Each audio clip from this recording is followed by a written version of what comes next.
base of miso soup is what's called a dashi, which is what we are most familiar with, like bone broth. This is basically the base or the broth of the miso soup. And it's traditionally made with kombu, which is a sea vegetable that is very rich in minerals. And I realized I was out of it this morning, but that's okay because we can still make a very delicious miso soup. I'm Anya with Prepare and Nourish, and I learned a long time ago that a lot of the meals that we take out can easily be replicated at home with real food ingredients and with a lot less money. So what we're making today is what's called a Katsuo dashi. Is a broth for miso soup that is made without kombu. And so instead, what we're using, the only flavoring we're going to use is actually these bonito flakes, which is kind of like the shavings off of a tuna fish. These are smoked tuna shavings. And we're just going to simmer this in a little bit of water, and that will give us like the base of the miso soup. And of course, we have our traditional stand-ins like white miso paste, silken tofu, and then seaweed. That this will mostly just be kind of like a garnish at the end. And then, of course, some green onions. And I'd be remiss if I didn't mention how unfairly tofu has been villainized in the health circles in the last decade, myself included. When eaten in moderation and prepared traditionally, tofu can be a reasonable food. In fact, it can be a healthy food. It's been part of traditional diets for generations, especially in soups like this. In this context, tofu isn't meant to be the star of the meal. It's a simple addition that adds protein and texture without weighing the soup down. Okay, let's get started on the miso. But this one is made without kombu. But we'll use about a cup of the bonito flakes, very loosely, like about that much. Maybe a quart and a half. And so we'll turn that on and we'll bring it to gentle simmer. And then as soon as it boils, we're actually going to turn it off and strain it. We don't want to cook the bonito flakes for an extended amount of time because it will turn the whole broth very cloudy. Even though miso soup is kind of cloudy, but it gets its cloudiness from the miso paste, not the overcooked bonito flakes. So we'll just wait for this to kind of come to a boil, just a gentle boil, and then as soon as it does, we're going to strain it. So then we'll just strain it. And it's not going to be particularly, the broth itself isn't going to be very dark.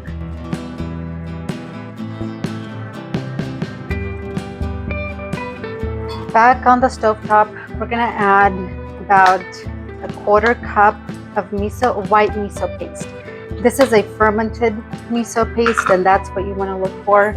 It's traditional fermented soybeans. And we'll do about a quarter cup, which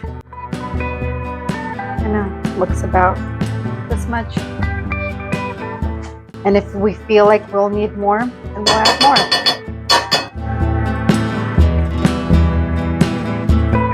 So what I like to do directly into the pot, I'll add the miso paste, and then I'll add just about a half a cup of the dashi that we just made, and then I'll try to whisk it to dissolve the miso paste. This way, it's not necessary to actually dirty another bowl. Just to dissolve the miso paste, I do it directly in the pot. And once it's all smooth, then I'll add the rest of the dashi, and I'll turn on the heat to about like medium. But I do want all of this to be very smooth. Okay, this looks good. And then we'll add the rest of the dashi broth.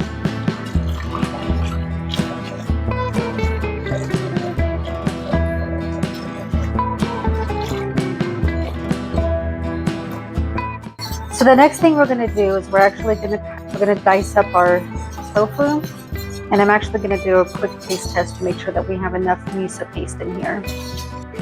Okay, I'm going to do a taste test, and what I'm looking for here is two things. One, miso paste is very salty, so I want to make sure that it's salty enough and that it's umami enough.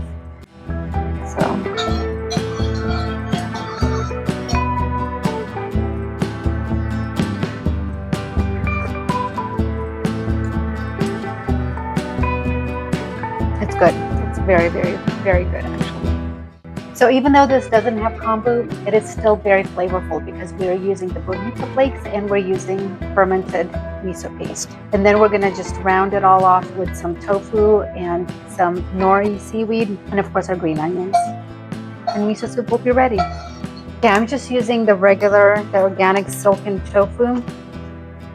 Now silken tofu is very different from firm tofu. It's very, very soft. It's very delicate. It's very tender. We do want to remove this liquid, or at least as much as we can. Tofu in and of itself is actually pretty bland. There's not a lot of flavor to it. But where it really shines is in recipes like a miso soup, where the broth is very flavorful. So what we're going to do is we're going to try to dice this as best as we can. And I currently have the broth or the dashi on a very low, gentle simmer. And the reason you don't want to use firm tofu is that it will just be very chewy and the texture will be very off. That's not the texture that you're going for in tofu in miso soup. So you want to do either soft or silken tofu. And then these random pieces that were kind of like at the bottom of the container, I will cut them up too. Now, some of this may break down further in the hot broth, so we're just going to add the diced tofu. I will also just kind of crumple up this seaweed, a few sheets of this. But here it works really well. So what I'll do is I'll just tear some off and just add them to the miso. Now, traditional miso soup recipes actually call for wakabi as another form of seaweed in addition to the kombu, but because I want to make the ingredients to be readily available, like in grocery stores, you can even use like those seaweed snacks. I've used that in the past.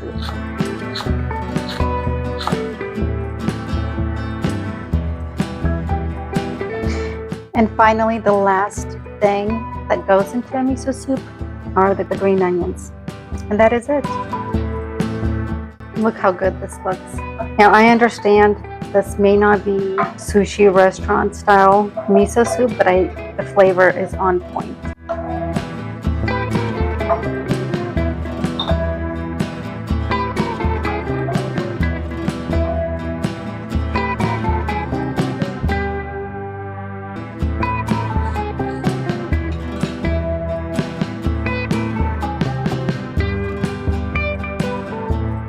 If you'd like the full recipes with exact measurements and all of my tips and tricks, you'll find that on my website at prepareandnourish.com.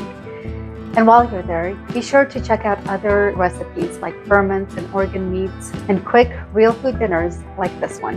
And if this kind of content resonates with you, I'd love for you to subscribe to my YouTube channel so you don't miss future episodes of Real Food Dinners. Eat well, be nourished, and I'll see you soon.